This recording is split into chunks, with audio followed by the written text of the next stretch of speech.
y solamente entonces paso rápidamente lista para los que estén presentes. Me activan cámara, por favor, y micrófono para poder saludarles adecuadamente y que quede el registro. Bien, Daisy Montenegro. Presente, profe. Hola, Daisy, bienvenida. Gracias. Mariana Solano. Presente, profe. Hola, Mariana. Hola. Vamos a ver, Sandy Hernández. Presente. Ahí estás, ahí te oigo. Muy bien. Hilary Hernández. Ahí te vi también. Presente, profe.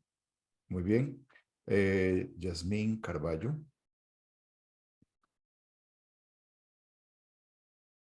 Yasmín, no te veo ni te oigo.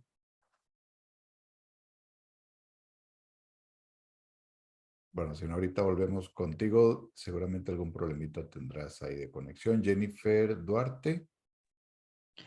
Presente, profe. Hola, hola. Bueno, muy bien. Luis Sainz.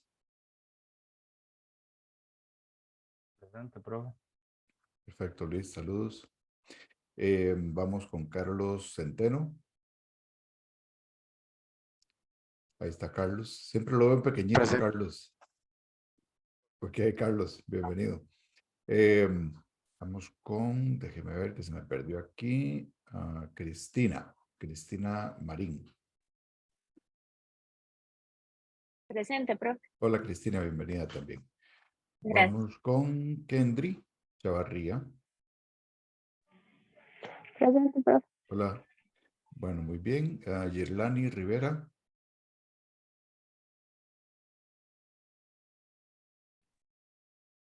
Presente, profe. Gracias, ahí te vi. Muy bien. Noelia Molina.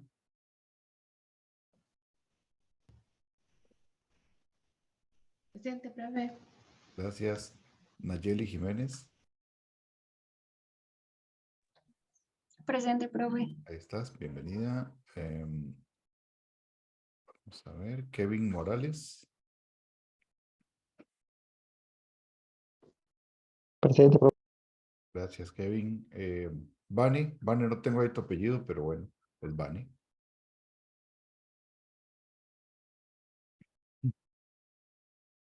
No te escucho ni te veo. Daniela Gutiérrez. Presente. Ujú. Y Krishna Ramírez. Presente, profe. Gracias. Bueno, hubo un par de personas que me faltaron. Profe, a mí no me Hola. llamó. Ay, perdón, Ashley. Ve, me la brinqué sin querer queriendo, pero que dice que ya usted nos hizo Bueno, saber que gracias. está por ahí. Muy bien, gracias, Ashley. Yasmín creo que viene entrando. Sí, Yasmín parece que viene entrando. Tenía un problemita. Creo que se volvió a salir. Bueno, entonces, si alguien faltó de pasar lista, pues me avisa para que quede registrado, ¿de acuerdo? Por aquí, Vane, ok. Gracias, Vane, entonces, listo. Y Yasmín, ya Buenas la vi. tardes, profe. Hola, hola, ya la vi, Yasmín. Bienvenida. Bien. Bueno, entonces recibido el mensaje de Vane y creo que estamos ya todos por acá. Ok, bueno, chicos y chicas, entonces, para hoy tenemos la parte del caso. ¿Cómo vieron el caso? ¿De qué trataba? ¿Verdad? Era la empresa con las siglas MST, ¿verdad? Sociedad Anónima. Entonces, bueno, ¿de qué trataba el caso? ¿Qué era lo que nos decía esta empresa textil? ¿Qué eran los objetivos de la empresa? El A ver. objetivo de la empresa creo que era, o sea, insertar en el ámbito laboral a trabajadores rurales sin tierra, o sea, los que no tienen así terreno fijo, por ejemplo. O sea, Sí, ese era el sí. objetivo. Sí, correcto, ¿verdad? También. Y además, ¿qué tipo de productos tenía esa empresa? Creo que fabricaba gorras, pues básicamente Sí, creo que era textil, o sea, productos textiles como productos gorras, textiles. ropa. Así es, así es. Muy bien, bueno, pues a eso se dedicaba. Hay unos datos que nos da el caso, ¿verdad? De lo que se dedica la empresa, temas de facturación, otros actores con los que tenía relación, ¿verdad? Cómo fue fortaleciendo el tema con el marketing, etcétera, etcétera. Bueno, y sí, la relación con las familias que ustedes ya mencionaron también, eso es importante. ¿Ok? Bueno, entonces, por ahí van los objetivos de esa empresa. Y a la pregunta que se les planteó de si esa estructura, la que se describe en el caso, es la apropiada para sus objetivos, ¿qué consideraron ustedes? Vayan participando para no llamarlos. Ahí tenemos a Krishna. Ajá. De alguna manera sí tenían bueno, su estructura organizacional, ¿verdad? Él mencionaba los nombres y decía que uno de los empresarios se encargaba de la contabilidad y demás, pero aún así yo siento que faltaba, ¿verdad? Como más departamentalización ahí, y como más, sí, hacerlo más, porque decía que era de manera informal, como estaba todavía, a pesar de que tenían en tantas partes del país y demás, en tantas regiones, era Ujú. muy informal. Sí, sí. Muy bien, Krishna. Carlos. Bueno, profe, nosotros más o menos andamos, bueno, en nuestro grupo andábamos como con esa idea Ujú, de que la compañera está diciendo, porque en la lectura se mencionaba sobre, digamos, que en sí sí había como un ente central, ¿verdad? Que eran el fundador más tres personajes más, ujú, pero en cambio, digamos, no, o sea, uno podría inferir que era como una centralización lo que había ahí, pero ujú, también se mencionaba que había, digamos, como en, tenían como en casi que en de los 27 estados, 24, 23 tenían como presencia. Entonces, como ujú, que, o sea, había una descentralización, digamos, aunque como dijo la compañera, no, digamos, no tan formal, pero sí, ujú. sí, digamos, sí Ok, presentaba esas características. ok. Bueno, hay coincidencias ahí. Muy bien, Kendry. No, sí, igual, profe, igual que los compañeros, yo en esa parte, pensé igual, o sea, como de que la jerarquía, por decirlo así, no estaba como muy marcada, entonces como que eso era un poquito deficiente. Sí, sí. Bueno, ahí se dan varias cosas. Vamos a hacer un primer análisis rápido de esta primera o segunda pregunta. Más bien, los objetivos estaban claros, ¿no? Pero en cuanto a la estructura, vean que este es el típico caso de una organización que empieza como con un grupo de cercanos, que pueden ser amigos, pueden ser familiares. Es decir, gente que decide iniciar un proyecto y va creciendo poco a poco, ¿verdad? A nivel que ustedes inclusive mencionaron, ¿verdad? Que va creciendo en diferentes regiones, en diferentes lugares, con cantidad de personas, cantidad de movimientos financieros, etcétera. Eh, pero ese desarrollo de la organización no se da en paralelo con la estructura. Entonces la estructura se va amoldando, va creciendo, pero desordenadamente. Ahora, en toda organización existen estructuras de tipo formal e informal, que vamos a hablar de eso más adelante. Pero como estamos acá en el caso, que nos interesa ver el proceso administrativo como un todo, como general, aquí lo que vemos es que hubo un proceso administrativo que iba desacoplado, es decir, iba creciendo de una manera distinta a cómo fue creciendo la organización, ¿verdad? Entonces eso hace que la estructura no calce necesariamente. Entonces, de alguna manera, imagínense un vehículo que es para 5 pasajeros y pues bueno, empieza con el chofer y el piloto. Después se sube otra persona más, se sube otra persona más, hay una quinta persona, ¿verdad? Ya los vehículos, aunque diga que son de 5, ya con 5 va incómodo, ¿verdad? Este, y después se sumó otra persona más, entonces, pues sí, el vehículo sigue, ahí usted se acomoda y puede seguir funcionando bien el vehículo, ¿no? Pero ya no con la comodidad ni con, ¿no? Inclusive podríamos intentar meter más, otra persona más o 2 personas más, ¿no? Y digamos que ahí van. Pero entonces, les pongo ese ejemplo porque es a veces lo que sucede en las organizaciones. Empieza a crecer de una manera, pero la estructura no se planificó adecuadamente, entonces no se ajusta a los requerimientos de ese vehículo, ¿ok? Bueno, ¿por qué eso no pasa? Bueno, puede ser por mala planificación, por falta de recursos, por falta de capacidades, etc. Ahora, vean que, por ejemplo, a nivel del país, ustedes han escuchado hablar de la Asociación Obras del Espíritu Santo. Es un ejemplo de una organización que tiene que ver con familias, ¿verdad? Con personas, que hay personas que trabajan ahí voluntariamente, algunos tendrán sueldo, pero que atiende una gran cantidad de personas, ¿no? Que es un poco lo que hacía esto, ¿verdad? Y también hacen otro tipo de actividades para financiarse, ¿verdad? Que tienen una granja de animalitos, venden ciertas cosas, inclusive se utilizan campañas de reciclaje, piden donaciones de cosas que estén buenas o no tan buenas, justamente para reciclarlas o para reutilizarlas o para convertirlas en chatarra y vender eso, ¿verdad? O sea, ese tipo de cosas. Entonces, ahí tenemos el ejemplo de una organización que nace poco como este caso, muy centralizada, que va creciendo, creciendo, creciendo, pero sigue amparada a la figura del núcleo central, ¿verdad? Entonces, en el caso de las obras del Espíritu Santo, vemos que es el padre Valverde, Sergio Valverde. Bueno, en este caso, surge amparada esta organización a una estructura pequeña, muy centralizada, aunque va expandiéndose a nivel de zonas, pero sigue funcionando en lo formal como pequeña, pero en lo informal se extendió porque la naturaleza de la organización hizo que se extendiera, ¿no? Bueno, entonces, ahí en términos del proceso administrativo, falta empatar, falta igualar lo que es el tamaño real de la organización versus la estructura que tiene.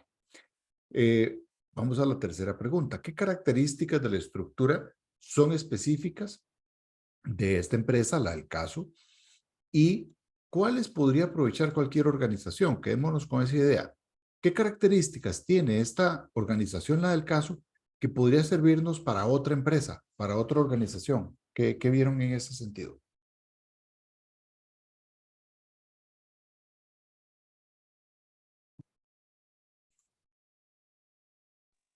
El Hola. liderazgo, El liderazgo. el Cuéntenos un liderazgo, poquito más de eso, eh, Krishna. tienen,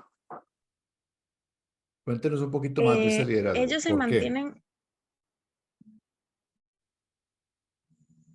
liderazgo y también como cierta eh, competitividad, no sé, Ujú, no sé si vaya de la mano o no, porque ahí mencionaba que ellos recibían mucho, este, como por parte del gobierno, ¿verdad? De todo este tipo como alianzas y demás ujú, sociales y siento que para poder tener tanto auge en ese ámbito tienen que tener bastante liderazgo, tienen que ser muy ordenados con, ¿verdad? Con todos los aspectos de la empresa. Entonces, sí. ujú.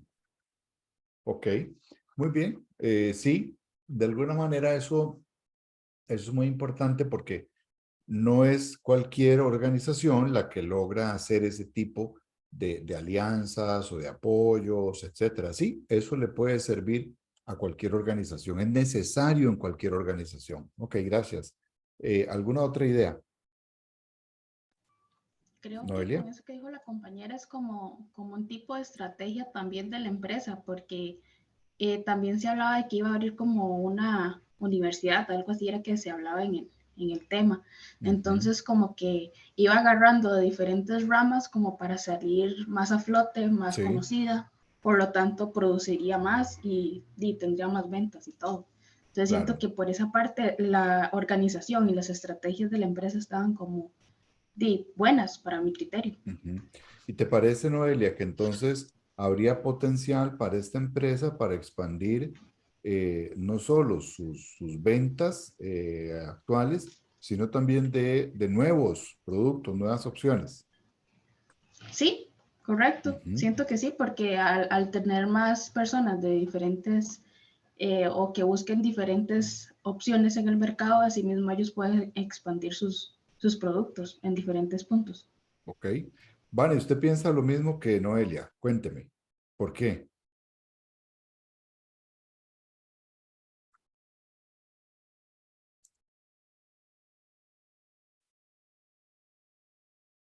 Vane, ¿me escucha? Y usted me escribió por ahí, entonces quería ver si nos podía externar también la idea suya, que me parece valiosa. Ahí está Vane Lo ya. que pasa es que voy en Ah, carretera. ok, sí, sí, sí, usted es la que va ahí en carretera, en reporte del tránsito. Bueno, muy bien. Entonces, de acuerdo, Vane. Carlos, ¿ibas a mencionar algo? No, bueno, profe, era con respecto a la, digamos, a la forma que ella, digamos, que la empresa tenía como, la forma en que, digamos, diversificó sus actividades.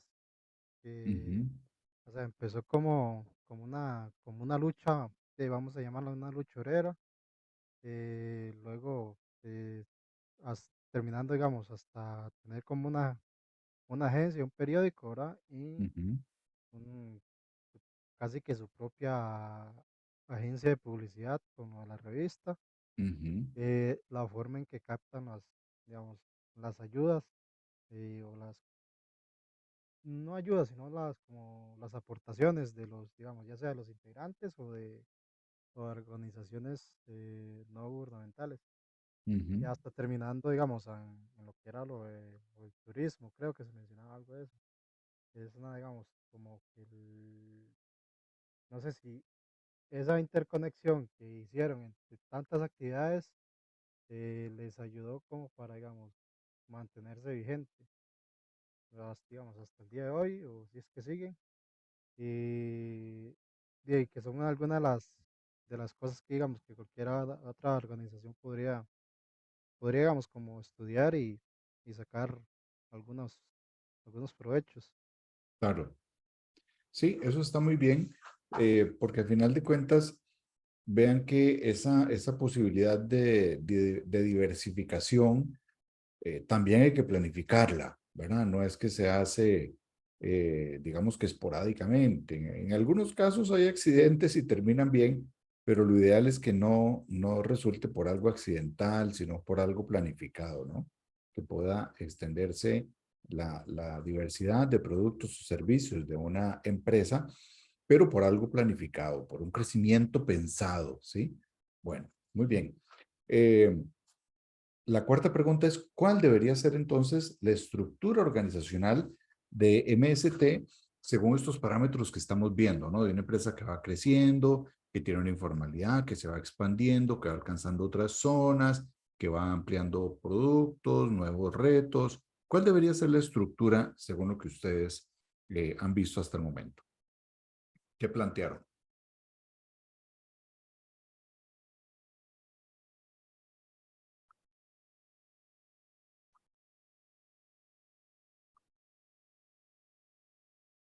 A ver qué nos dice, no sé, Luis, Jennifer, Hilary, Yasmín. Cuéntenos qué opinan de eso.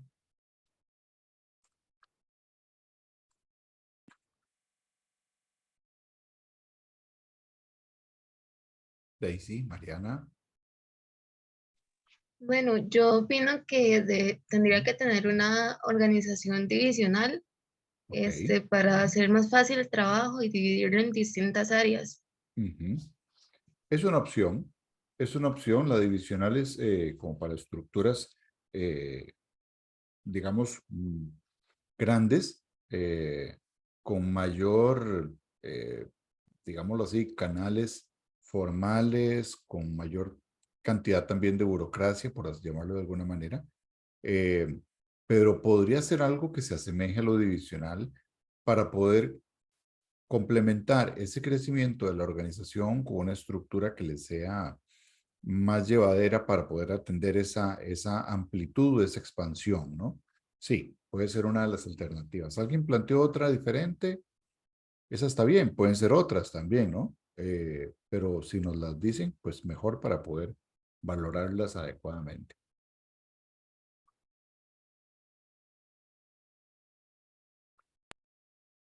Sí, Carlos.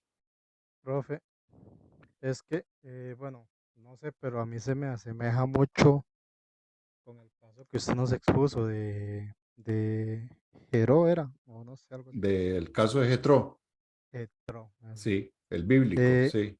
ajá, que en sí, digamos, La empresa, aunque tuviese esas representaciones regionales, pero siento como que esas representaciones regionales son como muy generales, por así decirlo, como muy de hacer cosas, digamos, de manera amplia, no digamos, no, al menos en la lectura no se mencionaba que en esas, digamos, o en esos estados, eh, cuando estuviera donde la empresa estaba presente, tuviera, qué sé yo, qué sé yo, qué sé yo, un departamento X ahí, y que ese departamento hacía como que todo, ¿verdad? Claro. Y que ese departamento no tuviera, o esa entidad ahí, donde estuviera ese estado, no estuviera, qué sé yo, más departamentos con funciones más específicas, sino digamos como más generales. El que sí Ujú. como que tenía como funciones más específicas y que abarcaba casi que, aunque abarcaba casi todo, era digamos, como el ente central, que es donde estaban los fundadores y los demás. Pero ya lo demás, sí, digamos, como que necesitaba un poco más de, no sé, departamentos para hacer funciones o actividades específicas. Sí, eso está muy bien lo que estás diciendo, Carlos, porque hay cierto tipo de expansiones o de incrementos de procesos o de trabajos en las organizaciones que se pueden cubrir con la capacidad que ya se tiene. O hay cosas que son temporales, qué sé yo, viene una feria, viene un congreso, viene eh, no sé, una actividad importante, por ejemplo, para el tema de los vehículos, digamos la Expo Móvil, ¿no? Entonces, bueno, con la capacidad que tienen, las empresas destinan a esos mismos recursos para atender eso en lo particular, ¿verdad? Que es un evento puntual, temporal, que se da cada cierto tiempo, entonces se puede planificar. Pero también se puede dar una situación en la cual haya un boom de algún requerimiento en particular, ¿verdad? Por ejemplo, eh, en crecimiento, lo que pasó con Zoom, ¿no? La plataforma que estamos usando. Antes del 2020 el uso de Zoom era muy restringido, era muy acotado, ¿no? Se utilizaba pues para algunas cosas en particular. Luego del 2020 el crecimiento de Zoom revolucionó, ¿no? Entonces tiene más funciones, más capacidades y lo usan millones de personas, ¿no? Entonces ya se volvió una herramienta como era el WhatsApp, ¿verdad? Hagamos una reunión por Zoom y listo, ¿verdad? O sea, ya no hay el problema de que cómo se usa y que, etcétera. O sea, ya esa barrera se rompió, ¿sí? Entonces se dio una expansión. Pero también se puede dar un decrecimiento, ¿sí? O sea, así como les doy ejemplos de expansión, también se puede dar un decrecimiento. También otro con una red y un caso que ha sido muy sonado y muy reciente, de hecho sigue sucediendo, que es el tema de Twitter, ¿no? En donde había o sea, hay una empresa que es Twitter, que primero iba a ser adquirida por el señor Elon Musk y después varió el criterio, eso fue un movimiento para variar el efecto en la bolsa. Al final la terminó adquiriendo, pero ha despedido cualquier cantidad de gente, ¿no? Y ha modificado ahí el estilo de trabajo, entonces llegando manteniendo, digamos, su gente, pero su gente me refiero a su clientela, pero sí ha despedido una gran cantidad de empleados, inclusive gente que tenía desde la fundación de Twitter de estar trabajando ahí. Entonces, también lo vemos para casos de decrecimiento, ¿verdad? No solo de expansión, que se modifica la estructura, la cantidad de personal, los recursos, etcétera. ¿Sí? Carlos, ¿ibas a decir algo? No, profe, que con eso de Zoom que se está mencionando, es que casi todas las empresas tecnológicas y 2020 fue un boom, pero digamos, un alza, pero así. Y Claro, ya 2022, ya digamos, sí, 2022 y esto que está de 2023, que vienen a la baja, pero es parte de, a veces, ¿verdad? sí. Sí, llega un momento en que se estabilizan las cosas también, ¿no? Ajá, exactamente. Sí, Claro. porque digamos, de no ser por la pandemia, Ujú. quizás los números, o sea, sí fuesen aumentando, pero no tan Sería así. otra realidad. Sin duda alguna sería otra realidad, ¿verdad? Eso no hay duda. Así es. Y lo de Elon, no, es que Elon es un troll completo. Sí, sí, es todo un personaje, ¿no? Entonces, bueno, vamos a ver qué más sigue pasando con Twitter, que también todas estas empresas son de temas interesantes. Me parece que yo les había recomendado en algún momento una serie de Netflix en la que se habla de Spotify, justamente, ¿no? Eh, no es muy larga, son creo que 8 capítulos, para que lo puedan ver como un ejemplo de movimientos que se dan de crecimiento y ajustes en una empresa. Y pueden irle aplicando estos mismos asuntos, ¿no? Casi que en todos los capítulos pueden ir viendo ustedes, va, mira, esto tiene que ver con el proceso administrativo que se siguió, tiene que ver con la planificación, con la organización, con la dirección, con el estilo de dirección, con el tipo de controles, etcétera. Eh, es importante que traten de hacer esas comparaciones con esta serie o con otros casos de la vida real para que vayan interiorizando mejor sus conceptos.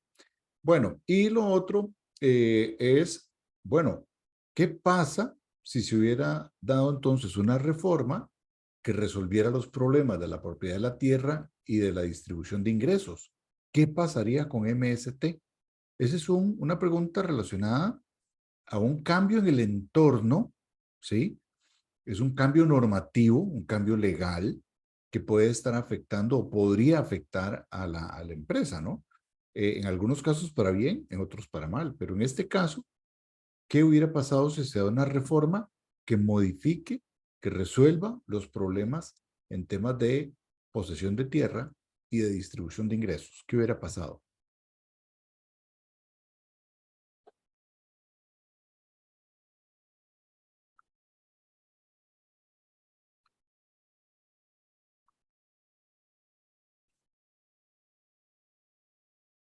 A ver, ¿qué hubiera pasado? Cristina, ¿qué hubiera pasado? Daniela, Mariana, cuéntenos. Profe, creo que no se estuviera cumpliendo el principal objetivo de ellos, ¿verdad? Ajá, así es. Igual tuviera o sea, tuviera que, ellos tienen como más actividades para poder subsistir, pero Ujú. podría reducir gran parte de los ingresos de la sociedad. Sí, sí, efectivamente podría pasar eso. ¿Qué más?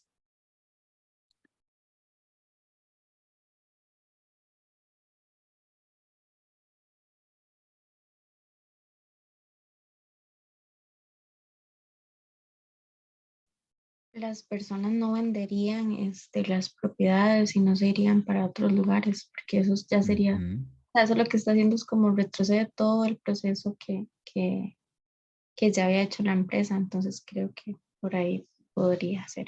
Sí, así es, Krishna.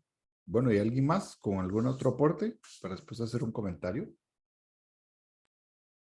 Profe, el aporte de nosotros, bueno, en nuestro grupo habíamos puesto algo así como lo que había dicho Mariana, digamos, como que perdería el sentido Ujú, de la empresa en sí, digamos, porque ya debería percibir las aportaciones y todo, digamos, de sus integrantes y lo que había mencionado anteriormente, digamos, de las recaudaciones de entidades extranjeras o gubernamentales, digamos, del propio país.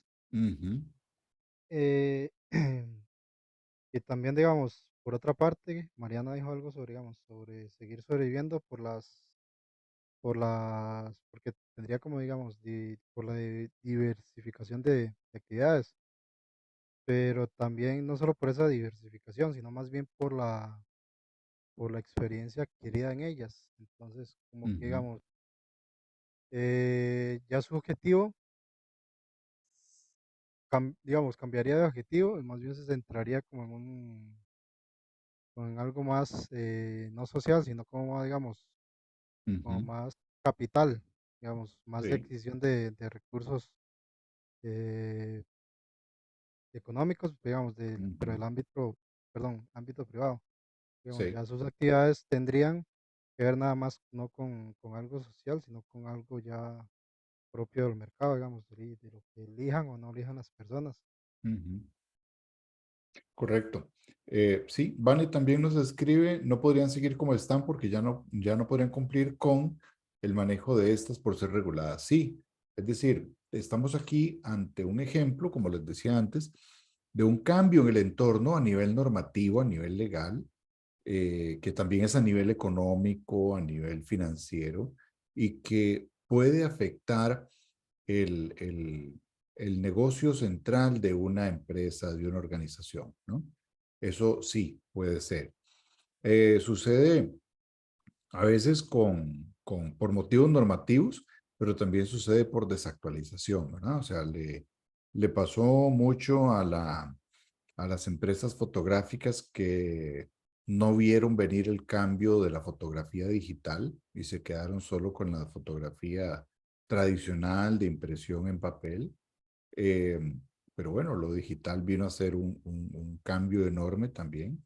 Le puede pasar a muchas empresas y a muchos servicios hoy y a muchos productos y a empresarios también hoy les puede y ya les está pasando con el tema de la inteligencia artificial, ¿verdad? Es decir, hay que saber leer las cosas del entorno. En el tema normativo, también debe tenerse un sondeo claro, o sea, toda empresa responsable, mínimamente decente, debe saber cuáles son los posibles cambios que se están dando en la legislación. Si hablamos de un país en democracia, como nosotros, una ley no se aprueba de un día para otro, ¿verdad? Si ustedes están, por ejemplo, en Venezuela o en Nicaragua o en algún país así, de ahí sí puede pasar que un día a otro amanezca una nueva ley y ya está, ¿verdad?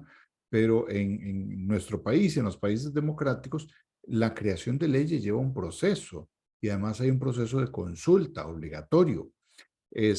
Así se generan las normas. Entonces, ¿qué es lo que tiene que hacer una empresa responsable? Pues estar al tanto, estar revisando, estar vigilante de cuáles son los cambios que se están proponiendo, ¿verdad? O sea, toda nueva legislación o cambio en la legislación debe ser eh, previamente consultada o al menos publicada, es decir, de conocimiento público, para que quienes tengan alguna objeción lo digan a tiempo, ¿sí?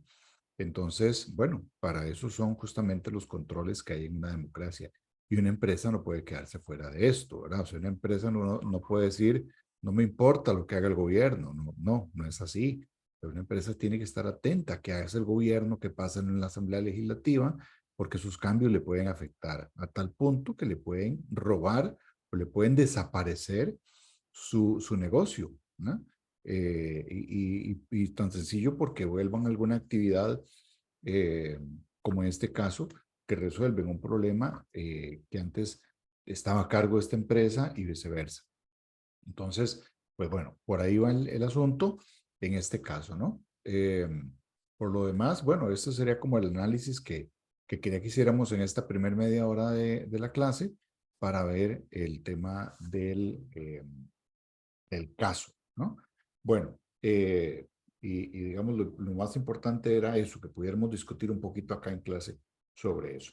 Bien, si no hay alguna pregunta del caso, mientras cambio la diapositiva con el tema de hoy, que vamos a tener dos relacionados con planificación, uno con el enfoque de Griffin y otro con el autor que les había dicho de Amaru.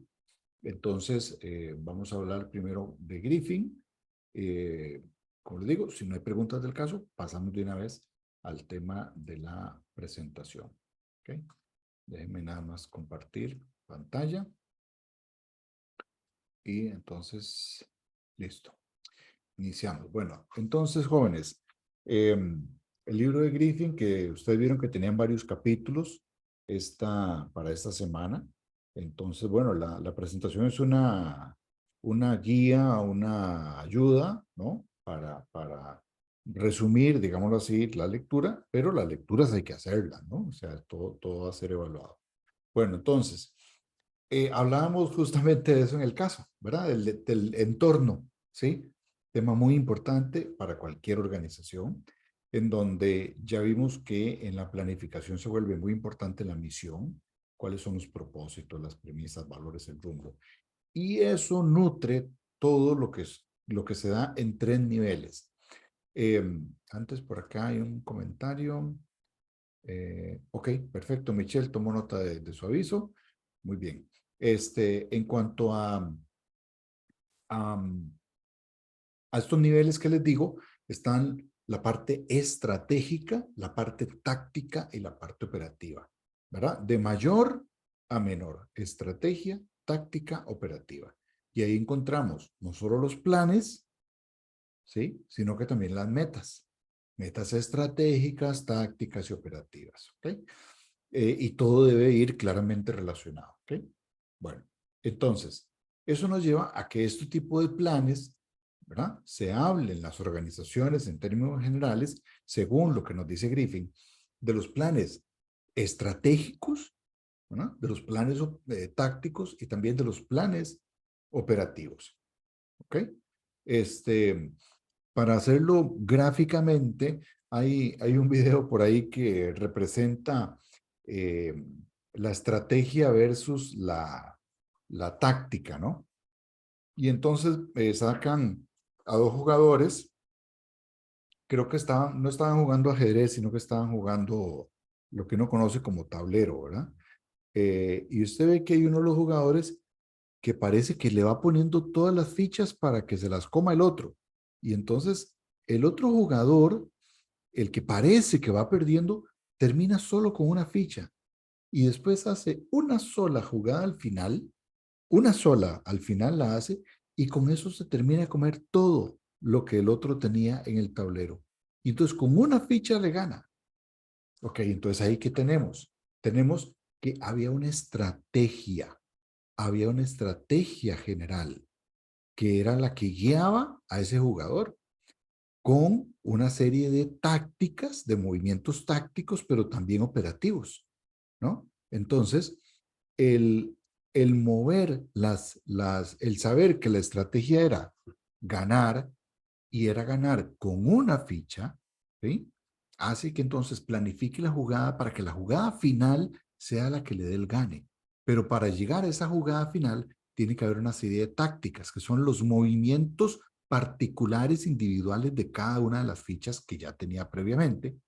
Y tenemos elementos operativos también, que es dejarse comer sus fichas para hacer creer o que no sabe jugar o que está perdiendo. Pero a final de cuentas, el resultado de la estrategia hace que gane. ¿Ok? Bueno, entonces, por eso es que otro de los autores señalados en Griffin es Porter, y Michael Porter, que es uno de los grandes autores más recientes en el tema de estrategia, lo que nos dice es que hay 3 grandes estrategias genéricas que ustedes pueden ver en la presentación. Ya luego se las voy a subir. La estrategia de diferenciación, la de liderazgo en costos y la de enfoque. La de diferenciación es que usted, su producto o servicio, lo haga verse como único.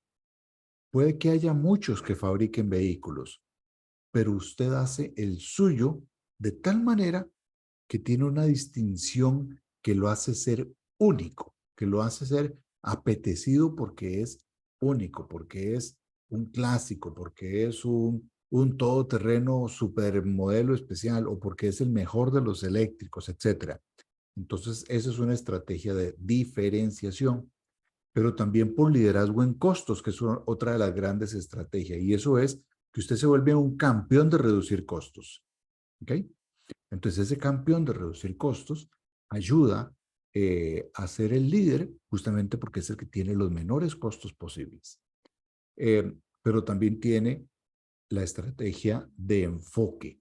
Y el enfoque lo que hace es que usted se concentra en algo en particular, que puede ser en un mercado específico, en un producto específico, o en un comprador o en un tipo de comprador específico. Por ejemplo, que usted dice que usted se va a enfocar en productos para niños. Entonces usted se va a volver una empresa enfocada a productos para niños. Y no va a haber nadie que le gane a usted en la fabricación de productos que son para niños. A usted no le interesan ni los jóvenes ni los adultos porque esos no van a consumir sus productos. A usted le interesa el sector niños, ¿ok? O le va a interesar los que consumen lácteos, o le va a interesar las personas que tienen de profesión la música. Entonces su empresa tiene que ver con productos para los que les gusta la música.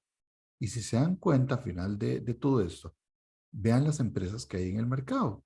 Hay de todos gustos y sabores, ¿sí? Y algunas son muy específicas porque se enfocaron en ese sector en particular, ¿no? Entonces, hay otro tipo de empresas que apuestan a varios sectores, ¿verdad? Entonces, usted ve una cadena de supermercados que tiene una línea de supermercados que son un poco más finos, con productos más caros, pero también más exclusivos, pero también tienen dentro de su grupo corporativo otro tipo de supermercado que es una línea de productos más sencilla, más económica, ¿verdad? Vende productos iguales en el sentido de que son pues comestibles, ¿verdad? El diario, etcétera, pero se enfoca en compradores distintos. Entonces, dice, bueno, para esta clase de cliente, aquí yo le ofrezco este tipo de supermercado, aquí usted se siente a gusto comprando aquí, venga, bienvenido. Pero si usted no tiene esas características o anda buscando un precio más económico, bueno, pues aquí le tengo este otro supermercado, venga aquí también, bienvenido sea, y aquí puede encontrar lo que guste y también de buena calidad, pero a un precio menor, ¿verdad? Bueno, entonces, ese tipo de enfoques se vuelven muy, muy importantes a la hora de estas tres estrategias. Entonces, en resumen, Porter lo que nos dice, las tres grandes estrategias que hay es de diferenciarse, de liderar en costos o de enfocarse. ¿Ok? Esas son las tres grandes estrategias de Porter. Hay otras tipologías que aquí se las señalo. En el libro, en el capítulo vienen descritas, vienen explicadas. Nada más me detengo más en la de Porter porque es un autor un poco más clásico ya de los modernos. Pero también hay otras, como la que ustedes ven en pantalla, que tiene que ver con exploración, defensa, análisis y reacción. Inclusive tienen hay algunos que hablan de estrategias haciendo símiles con el deporte, ¿verdad? Entonces, enfoque, o con la guerra, ¿no? El enfoque de ataque, ¿verdad? De defensa, ¿verdad? Etcétera. Entonces, pues sí, hay diferentes autores con diferentes términos. Entonces, ahí lo pueden revisar, inclusive tanto en la anterior como de Porter, como en esta de Miles Snow, vienen ejemplos de empresas ampliamente conocidas que utilizan ese tipo de estrategias según sea la ocasión. Lo otro que quiero que tengamos muy presente es el ciclo de vida de un producto. Como ustedes lo ven en el gráfico, si vemos una línea del tiempo, que es la línea horizontal, la que está abajo, es decir, una escala de tiempo, un transcurso de tiempo, ¿verdad? Que puede ser 1 año, 2 años, 20 años, ¿no? Y en la línea vertical lo que vemos es el volumen de ventas. Entonces, ¿qué hacemos ahí? Bueno, pues tenemos una parte de introducción del producto, es decir, que en un determinado tiempo el volumen de ventas empieza a conocerse, empieza a darse a conocer el producto, luego viene una etapa de crecimiento, luego una de madurez y luego una declinación. Para algunos productos este ciclo es muy corto, para otros es muy extenso, ¿verdad? Pero a todos les llega su hora, ¿verdad? Este ciclo de vida se da para todos los productos. Entonces, de hecho, esto cuando uno ve productos que son de cierta temporalidad, me refiero a productos que se venden en ciertas épocas, de ya usted sabe que empieza, no sé, digamos las manzanas, ¿verdad? O sea, las manzanas se consumen todo el año, pero hay cierta época del año en la cual se venden muchísimo más, ¿no? Entonces usted ve un crecimiento en esas épocas y después decae, ¿verdad?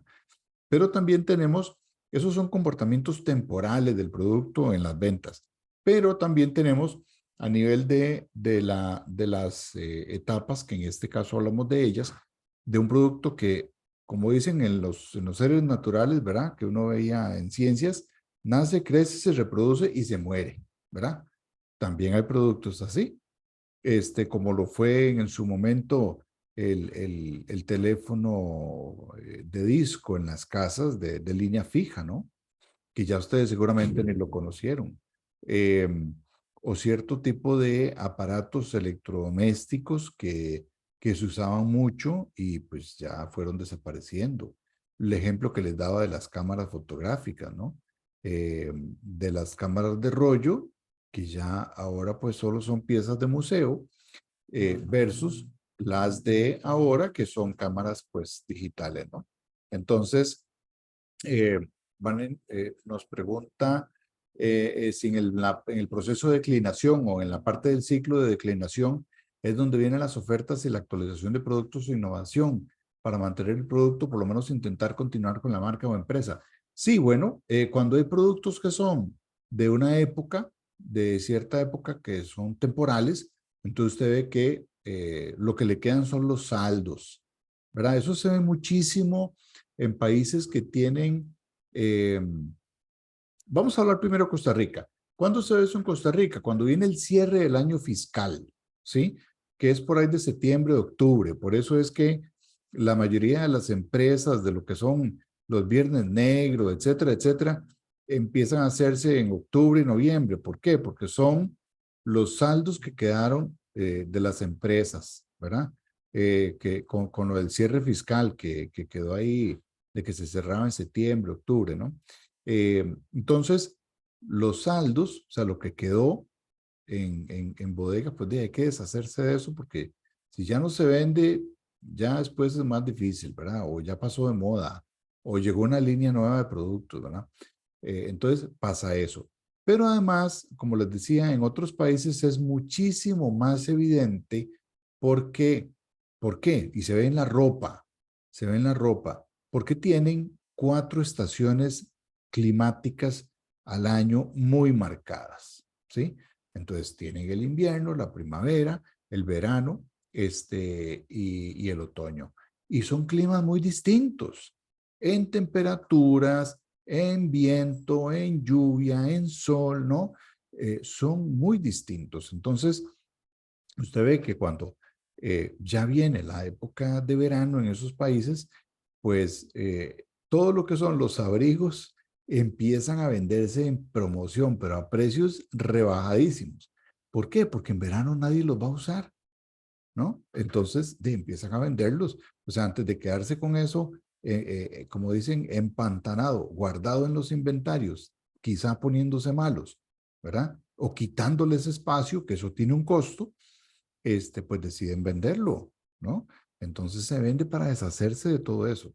Pero también en otra época del año viene el invierno, entonces todo lo que es la ropa de verano, de playa, etcétera, ya no tiene sentido tenerla porque ya se vuelve algo pues que no se va a vender, ¿verdad? O sea, ¿quién va a comprar una pantaloneta, un traje de baño cuando viene un clima que va a estar a -5 grados, ¿verdad? O sea que con costos se lava usted las manos, ¿verdad? En esos países por el frío que hay. Entonces, pues es muy complicado tener eso en inventario. Como les digo, tener un inventario genera costos. Además, el volumen de la ropa, piensen en eso, el volumen de la ropa de invierno es mucho más grueso. La ropa de invierno es más gruesa, ocupa más espacio, tiene más volumen, entonces pesa más. Hay que tener más espacio para eso. Entonces, hay que deshacerse de todo lo que le quite espacio para poder venderlo adecuadamente. Y también, dicho de otra manera, la ropa de esa época, me refiero a la de invierno, a la de verano, etcétera, obviamente se vende más cara, ¿sí? ¿Por qué? Porque la que la gente va a ocupar, es la que la gente ocupa. Entonces, pues es así. Y de hecho, también la misma cultura de la gente, por eso, ¿por qué creen ustedes que existen tantas ventas de ropa que se llaman outlet, ¿verdad? De ropa americana o de segunda, etcétera? ¿Por qué creen? Porque la gente también ocupa liberar espacio en sus casas. Y ya esta gente tiene una cultura de que cada cierto tiempo, inclusive no solo la ropa, sino también hasta los muebles de la casa, ¿verdad? Que no es que ya pasó la época tal y entonces ya estos muebles no me sirven y nada más se sacan y punto. Y usted dice, mira, pues están buenos. Sí, están buenos, ¿verdad? Sí, Vane nos dice un comentario y es cierto, hay gente que va a conseguir ese tipo de productos a esos países y los viene a revender aquí. Claro, bueno, como les digo, todo lo que son los outlets funcionan de esa manera. ¿De qué se nutren? Bueno, de lo que otras empresas se deshacen. De hecho, las venden en lo que se llaman en pacas, ¿no? Que una paca es una gran cantidad de ropa que viene envuelta. ¿Qué viene ahí? De todo. Entonces usted le dice, bueno, mire, esta paca se la vendo en $100. ¿Qué viene ahí? De todo, desde medias hasta gorros y de todo, ¿verdad? Y entonces, claro, es una cantidad de ropa impresionante. Entonces usted paga $100 y se la juega a ver qué es lo que... Entonces, por eso, cuando ustedes ven estas ventas de outlet de ropa americana, que tienen aquel montón de ropa ahí en desorden, es porque les acaba de llegar los cargamentos que compraron, ¿verdad? Cada paquete ahí en $100, pero resulta que en ese paquete vienen, no sé, 200 prendas. Que cada una de esas prendas la venda usted fácilmente en $10, así, al baratillo, ¿verdad? Entonces ahí es donde usted ve ropa en 5,000 colores, camisas en 5,000 colores, y usted dice, mira, qué barato, ¿verdad? Y que lo que pasa es que eso fue comprado a $100 la paca. Entonces dice, usted tiene ahí 200 prendas y las va a vender a 5,000 colones cada uno, pues multipliquen. ¿Cuánto más le saca a esos $100, verdad? Bueno, ese es el tipo de negocio de ese tipo de empresas. Bueno, después, esto nada más se los menciono para que vean cómo hay diferentes modelos de lo que es el atractivo de la industria y la posición competitiva. Aquí lo que me importa es que vean los escenarios. ¿Cuál es el mejor escenario? Donde hay una industria atractiva, arriba a la izquierda, una industria atractiva, ¿verdad? Pero también con una posición competitiva buena, ¿verdad? Entonces aquí, en este cuadrante izquierdo superior, todo el mundo quiere estar, ¿verdad? Si nos vamos a la mitad, entonces encontramos un atractivo medio de la industria con una posición competitiva media. Entonces eso es un negocio promedio. Y el escenario en el que nadie quiere estar es abajo a la derecha. Es decir, donde hay un bajo atractivo de la industria, pero además una mala posición competitiva. Entonces eso se considera como perdedor, ¿verdad? Y ahí estamos en problemas. Y aquí vienen algunas características de lo que es el atractivo de la industria y la posición competitiva, ¿verdad? Entonces, la posición competitiva es cuál es mi participación en el mercado, si soy el number one, ¿verdad? O no, qué conocimiento tengo, o sea, si tengo la tecnología de punta, si mi producto es reconocido de calidad, si tengo una red de servicio, de distribución, competitividad en los precios y costos bajos, ¿verdad? Estoy en una posición competitiva adecuada. Y el atractivo de la industria es, bueno, ¿cómo se está moviendo ese mercado? Porque yo puedo tener una posición competitiva hoy, pero ¿qué pasa si ese mercado de aquí a 5 años va a estar en declive? Tengo que fijarme en eso, ¿verdad? Porque yo podría pasar de esto, ¿verdad? De ser una posición competitiva buena, de un atractivo de la industria alto y estar aquí, pero ¿qué pasa si empiezo a perder ese atractivo de la industria? Pues que empiezo a bajar, en donde pues de ahí sí ya me genera algún grado de utilidad porque mi producto es muy bueno, ¿verdad? Mi posición competitiva, yo soy el mejor en eso, pero de ahora pues tengo algunas utilidades, pero menos que antes, ya no soy un ganador, ¿verdad? Bueno, requerimientos de capital, o sea, ¿qué tanto capital ocupo para estar en ese mercado? Y qué tan intensa es la competencia, ¿sí? Eso también es por ahí importante. Y bueno, Kevin, sí, es cierto lo que usted dice, nadie quiere caer, ¿verdad? En esos lugares.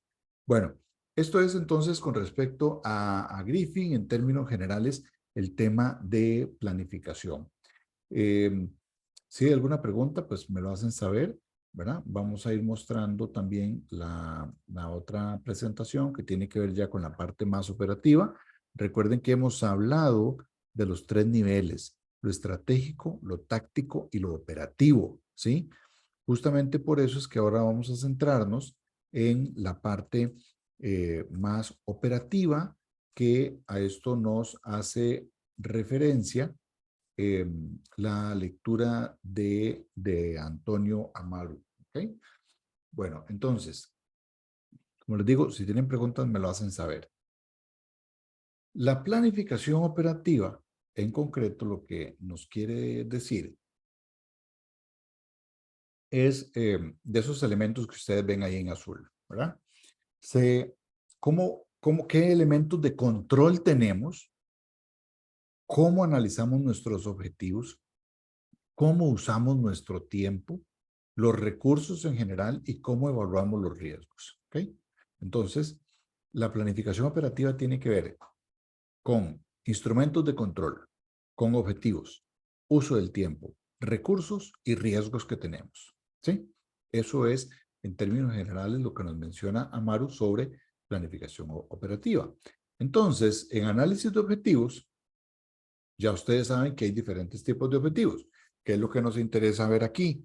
Que los objetivos a nivel del análisis de este tipo de planificación operativa, que los objetivos tengan congruencia entre lo general y lo específico, ¿sí? Que los objetivos, el objetivo principal esté sustentado con objetivos particulares o menores que llama acá, que los sostengan, que permitan cumplirlos y que además tenga los medios y los fines para poder llegar a eso.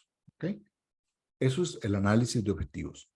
El uso del tiempo, ustedes se imaginarán ya qué quiere decir esto, ¿verdad? O sea, es que todo está perfectamente sincronizado entre el trabajo que se hace, entre los objetivos, las actividades, el tiempo que me lleva, cómo programé eso y cuál es el cronograma que tengo, ¿verdad? Ok, vamos a ver un comentario aquí de Vane.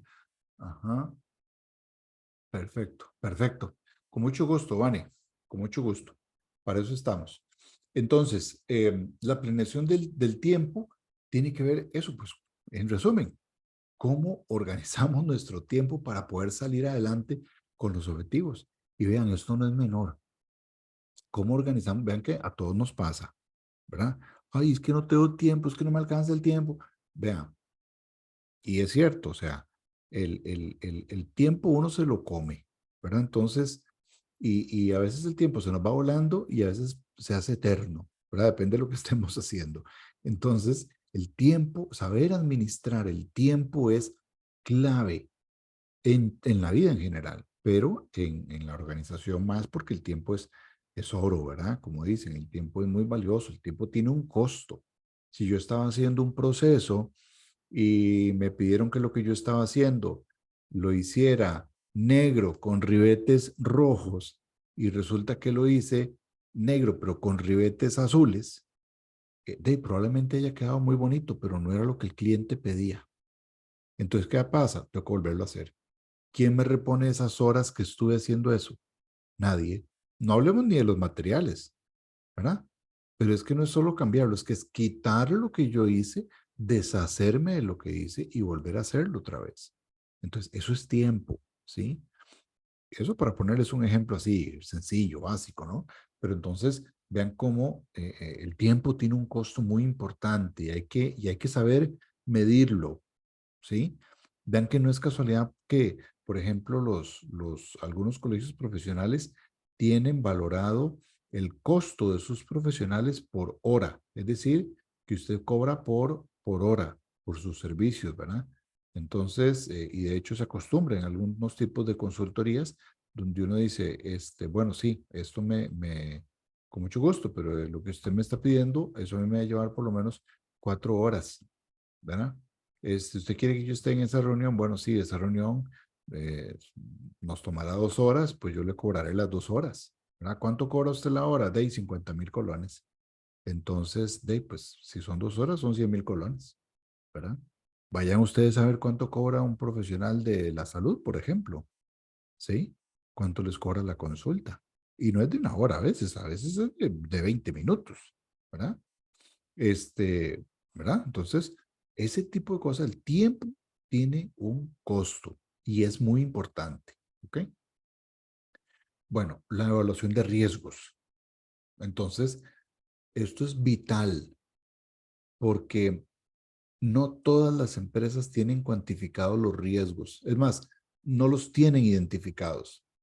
No saben a qué se exponen, cuáles son las amenazas a las que se enfrentan. Y eso es un gran problema, porque cuando usted tiene identificados los riesgos, usted se prepara, ¿verdad? Eso es como cuando usted sabe que viene un huracán, ¿ok? Entonces usted se prepara, toma las previsiones del caso, ¿verdad? Entonces asegura puertas, ventanas, tiene provisiones, tiene, no sé, un lugar donde poder protegerse, ¿verdad? Puede blindar un poco mejor su hogar, su casa, no sé, tiene un sótano especial, lo que sea, ¿verdad? Eh, y entonces ya usted hizo ese tipo de inversión en eso, previniendo un daño grande a su hogar, por ejemplo, o a su empresa, ¿verdad? Pero ¿qué es lo que pasa si usted no tomó las previsiones? No le importó y usted dijo, no, a mí no me va a pasar nada, no creo que me afecte. Y le afectó. ¿Qué es lo que va a pasar? Pues después le va a salir más caro, por la sencilla razón de que probablemente esos materiales que usted va a ocupar ahora van a estar de muy alta demanda, de mayor precio, van a ser escasos en el mercado y entonces ahí pues usted se va a ver en problemas porque lo que le pudo haber costado X, ¿verdad? X ahora le cuesta 100% más, le cuesta el doble, ¿no? Entonces, esas probabilidades de qué puede ocurrir y qué no, hay que tenerlas claras, hay que tenerlas medidas para poder defenderse cuando ocurran, ¿no? Por eso es que la gente toma seguros, ¿verdad? Seguros de sus inventarios. Las empresas toman seguros de sus inventarios, de sus equipos, ¿verdad? ¿Para qué? Bueno, precisamente porque hay una eventualidad, un accidente, un incendio, un fenómeno natural, etcétera, puede ocurrir en cualquier momento, ¿verdad? Entonces, eso es importante. ¿Ok? Bueno, eso es a nivel de lo que tiene que ver con la parte operativa y también me voy a detener en este otro capítulo de Amaru que habla de la planificación en términos generales. Voy a ir muy despacio, perdón, muy rápido sobre esto porque ya lo hemos visto en Griffin, ¿verdad? Pero él define planificación como esto que ustedes ven aquí en pantalla, ¿verdad? El futuro, objetivos, medios, situación futura, etcétera. ¿Qué actitudes debemos tener sobre la planificación? Ser proactivos, no reactivos, ¿verdad? Solamente, o sea, hay que tener proactividad, pero también capacidad de reacción y buscar un equilibrio de fuerzas, ¿verdad? La planificación se prepara, previene, pero también tiene las condiciones para reaccionar cuando algo no fue previamente establecido o no se vio venir, tal como la pandemia. Nadie consideraba que nos iba a llegar una pandemia en tan poco tiempo, ¿verdad? Bueno, llegó y ya ustedes vieron lo que pasó. Entonces, ese equilibrio de fuerzas en la organización es muy importante. ¿Qué compone un plan? ¿Verdad? Esto también es a nivel ya más operativo. Objetivos, metas, medios de realización, medios de control. Ven que se parece bastante a lo que ya hemos hablado en las otras partes teóricas. Planes que son temporales, otros que son permanentes. Los temporales es para aquello que no estaba programado, ¿verdad? Y por ende lo permanente, lo que ya teníamos pues bastante claro, bastante estudiado, analizado, etcétera, etcétera. Algunas técnicas que da el autor para analizar el futuro, ver series temporales, o sea, ver qué pasó en determinado tiempo, ¿verdad? En los últimos 10 años, qué pasó con este tema. Eso nos da una situación, ¿verdad? Para ver qué pasó. O qué pasó en tal país cuando sucedió este mismo hecho. Bueno, analicémoslo, ¿ok? Proyecciones que se dan entre dos variables, ¿verdad? Si, por ejemplo, A más B es igual a C, ¿verdad? Entonces, esas son relaciones entre variables, ¿verdad? O sea, si hay una situación y además sucede esta otra, entonces nos daría esto otro, ¿ok? Estamos haciendo una proyección. Relaciones de causa y efecto. Ahí lo que encontramos son las causas de los problemas, ¿verdad? Para eso existe inclusive lo que se llama como el árbol de los problemas de Ishikawa, ¿no? Ustedes lo pueden buscar en Google, nada más ponen árbol de problemas y les salen un montón de gráficos que tienen que ver con eso. Y es, imagínense un árbol donde las raíces son las causas, ¿verdad? Las raíces son las causas. Lo que es la copa del árbol, con sus múltiples ramas y hojas, etcétera, vienen a ser los efectos, ¿sí? Y lo que está en el centro, por así decirlo, el tronco, es el problema. ¿Ok? Entonces hay que saber diferenciar cuáles son las causas, cuáles son los efectos, para poder enfocarnos en el problema a resolver. Y por supuesto también que para también ver el futuro, ocupamos tener claridad de cuál es la opinión, percepción, actitudes que hay sobre cierto problema en particular por medio de encuestas u otro tipo de elementos de estadística descriptiva. ¿Ok? ¿Alguna pregunta hasta el momento? Si no, pues continuamos. La planificación, a final de cuentas, jóvenes, es para lidiar con la incertidumbre, como lo dice este autor, ¿sí? La incertidumbre siempre va a existir en nuestras vidas, en todo. Aquí el asunto es que desaparecerla es imposible. Lo que tenemos que hacer es tratar de minimizarla, ¿sí? Hay diferentes métodos, como el método de Delfos, que tiene que ver con consultarle especialistas o construcción de escenarios. Por eso ustedes habrán visto o verán en su momento cómo los escenarios pueden ser, bueno, ¿cuál es el escenario optimista en este tema? ¿Verdad?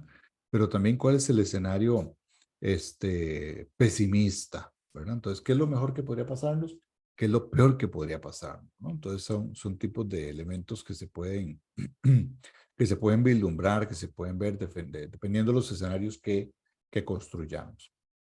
Ya habíamos hablado de los niveles de planificación. En el otro autor hablábamos de estratégico, táctico y operativo. ¿Recuerdan? Bueno, aquí este autor los cambia un poco los nombres, sobre todo en el segundo, pero es lo mismo. Estratégico, funcional, que son los tácticos, ahí lo dice, y los operativos. ¿Verdad? Entonces vean que también se los muestro para que vean que los autores pueden decir cosas con términos diferentes, pero lo importante es saber a qué se están refiriendo, ¿no? Entonces, esto es para clarificar los términos que ya vimos. Y a nivel de planificación operativa, lo que ya vimos, ¿verdad? Que eso es la parte de la presentación que ya habíamos visto. ¿Ok? Bueno, jóvenes, entonces, hasta acá es el tema de la clase de hoy. Quisiera ver si hay algún comentario o pregunta o aclaración que se ocupe. Ya en breve yo les estaría subiendo lo de la grabación de la clase y adicionalmente las presentaciones también para que lo tengan ahí ustedes en el aula virtual. ¿Ok? Estoy atento si hay alguna pregunta o comentario. Profe, Sí, señor.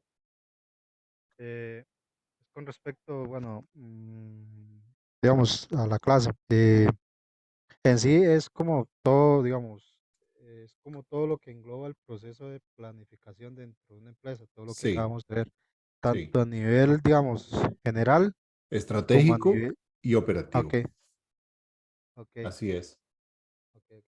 Era eso, profe. No, con mucho gusto. Así es. Eso es lo que hemos hablado de la parte estratégica y la parte operativa. Las lecturas tratan de eso y la presentación lo que hace es como resumirlo, ¿no?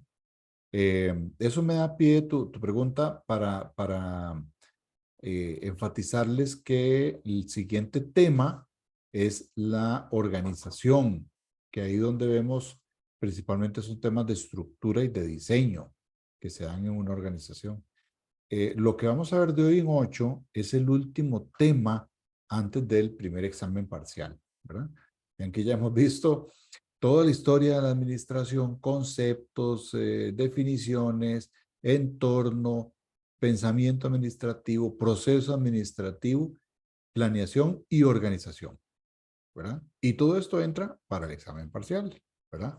Entonces, sí, está bonito, está interesante, para que Profe, lo ¿cuántos tengan. exámenes parciales son? Bueno, tenemos programados 2, si no me equivoco. Es que con el otro curso hacen me enredo si son 2 o 3, pero ya verifico aquí de una vez Profe, en... Hola. de hecho, yo estaba revisando y decía que era presencial o remota, pero usted no mencionó nada, digamos. Sí, No, bueno, no sé yo, si. yo, yo no tengo ningún inconveniente, no, lo quería conversar con ustedes, este, la siguiente clase, pero si tienen alguna preferencia en este momento, pues como dicen, hablen ahora o callen para siempre, yo no tengo ningún inconveniente, ¿verdad? En cualquiera de las dos opciones, ¿verdad? Profe, yo prefiero virtual. Sí, sí, son 2 exámenes parciales y lo otro son actividades evaluativas, ¿verdad?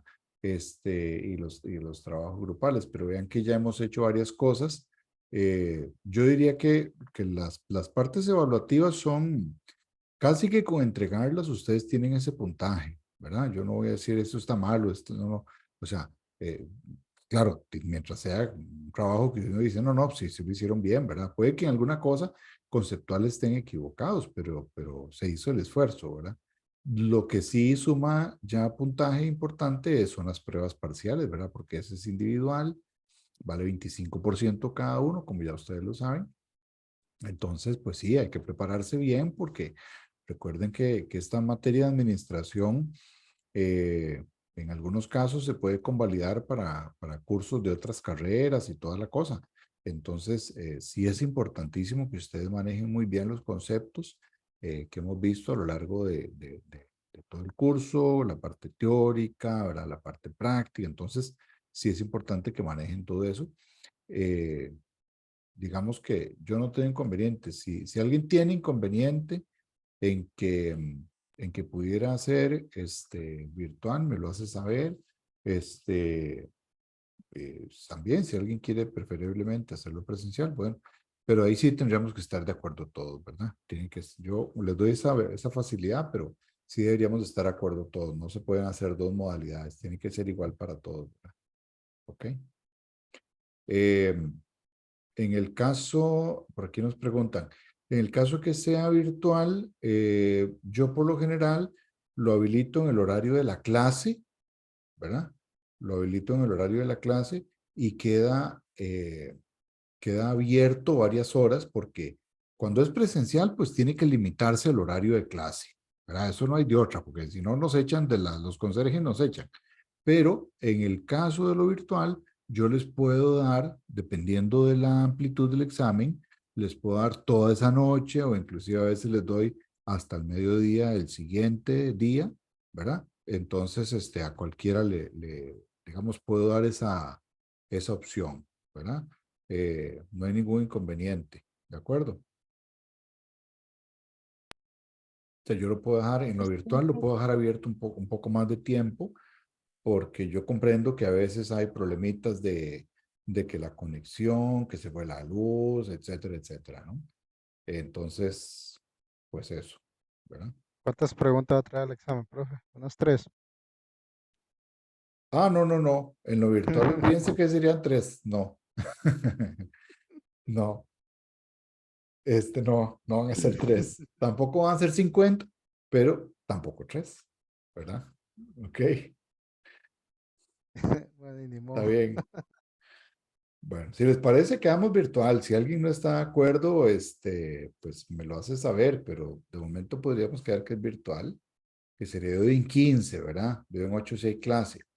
Sí, puede ser virtual, profe. Ok, ok. Y sí sería individual, ¿verdad? Eso sí está claro, es individual. Ok, Profe, otra cosa, sí, digamos, es que, bueno, usted los ha puesto como casos y prácticas con respecto a los temas que hemos estado viendo, ¿verdad? sí. Me imagino que la práctica, que, bueno, que perdón, que el examen va a ser igual, ¿no? El examen va a tener componentes teóricos. Ustedes recuerden que este es un curso que por plan de estudios aprobado es teórico principalmente y con algunos elementos prácticos. Entonces las preguntas van a ser así, la mayoría teóricas y con algunas prácticas que sería que yo les puedo poner un encabezado, ¿verdad? En tal empresa sucede esto, esto y esto, lo cual es un ejemplo de tal cosa que usted selecciona, ¿ok? Entonces, o les puedo poner, bueno, cosas que hay que saber, básicas, ¿verdad? Por ejemplo, yo les digo, bueno, una de las estrategias de Porter tiene que ver con diferenciación. Entonces yo les pongo varias definiciones de lo que sería y yo les pongo, bueno, la estrategia de diferenciación es la que permite contratar mejor personal. De ahí no, ¿verdad? Esa nada que ver. Ya ustedes lo acaban de ver, ¿verdad? ¿Qué es? Entonces, tienen que seleccionar la correcta. ¿Ok? Carlos. Profe, es en la semana 10 el examen, ¿cierto? Correcto, semana 10. Ah, es que entendí que para la próxima semana. No, la Perdón. próxima semana vemos el Es, capítulo 11 de Griffin que tiene que ver con organización. Yo esperaría que podamos hacerla presencial, si sigo mejor. Y ya la siguiente semana, de hoy en 15, es el examen parcial. ¿Ok? ok, entonces Entonces usted confirma eso. ¿Perdón? la clase de la próxima semana va a ser presencial. Si Dios quiere, Kevin, les decía al puro inicio que es que tuve una cirugía, entonces, pues por lo menos a hoy me cuesta un poquito más poder movilizarme y poder manejar, pero si sigo recuperándome, la otra semana yo esperaría que fuera presencial. Si yo veo que no me siento bien, yo les aviso con tiempo para avisarles si es virtual o no, ¿ok? Vamos, Bueno, profe, muy bien. Bueno, chicos, si no hay más dudas, pues ya nos llegaron casi las 7 de la noche, así que estamos pues por hoy finalizando. Y bueno, les deseo una muy feliz noche y que descansen. Gracias, profe, que se mejore. Gracias, igual, Gracias. buenas Chao. noches. Hasta Gracias, luego. profe. Hasta luego. ¿me podía terminar la clase? Perdón, Kevin. La clase ya terminó. Ya terminamos por hoy, Kevin. Ah, bueno, qué raro, es que el Bueno, horario nosotros terminamos a las 8, pero bueno. no. Acuérdense que en lo virtual siempre terminamos un poquito antes por los temas de la fatiga digital, etcétera. Bueno, está bien, profe. Muy bien. Bueno, chao. Muy gracias.